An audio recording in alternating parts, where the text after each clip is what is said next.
দেখেন আমি আজকে একটা বেগুন ভাজছি, আমি আগে কাটিয়ে রাখছি ওটা তো হলুদ লবণ মাখানোর জন্যে।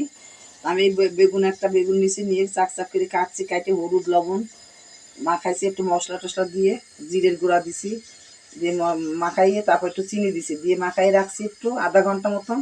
আর এই যে এখন এটা দেখছেন, এর মধ্যে একটু বেসন নিছি, চাউলের গুঁড়া, একটু জিরের গুঁড়া, ধনিয়ার গুঁড়া, সব মশলা দিয়ে আমি এটারে কালি জিরা দিয়ে এটা মরিচের গুঁড়া দিয়ে মাখাই নিছি। এখন এই নতুন এই রেসিপিটা বানানোর জন্য দেখেন আমার সাথে দেখেন, আমি এখন ফ্রাই প্যানে এখন তেল দিয়ে দিলাম, সাদা তেল। তেলটা আমি এখন ভেজে নেব। এটা কিন্তু দিলে পরে অনেক তেল টানি নেয়, কিন্তু এটার সাথে দিলে তেলটা টানে কম। আমি এখন এইভাবে আমি মশলা সাথে মেশানো এটার সাথে আমি দিয়ে আমি ভাজি নেব। তেলটা অনেক মজাও লাগবে, খাইতে স্বাদও লাগবে।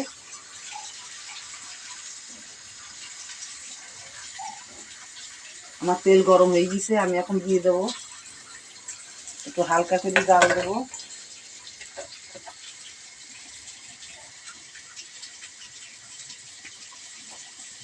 এটা খাইতে কিন্তু অনেক টেস্ট লাগে। আর লাল লাল করে ভাজি নিলে পরে সুদাই খাইলে মোর মজা লাগে, মানে সুদাই খাওয়া যায়।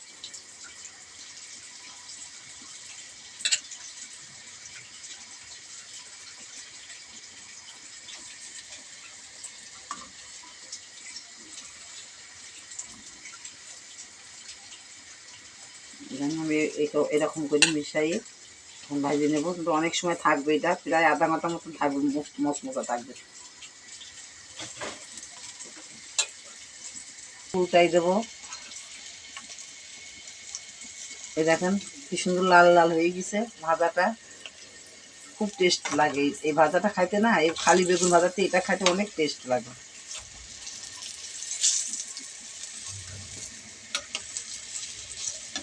যেন একটা সুন্দর লাল হয়ে গেছে।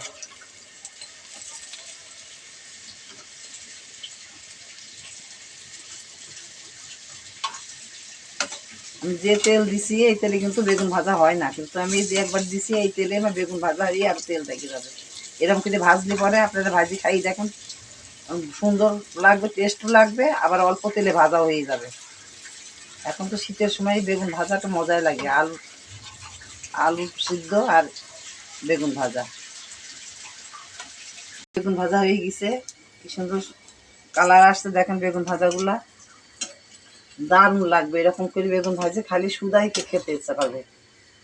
অনেক টেস্টি হয়েছে বেগুন ভাজাগুলা।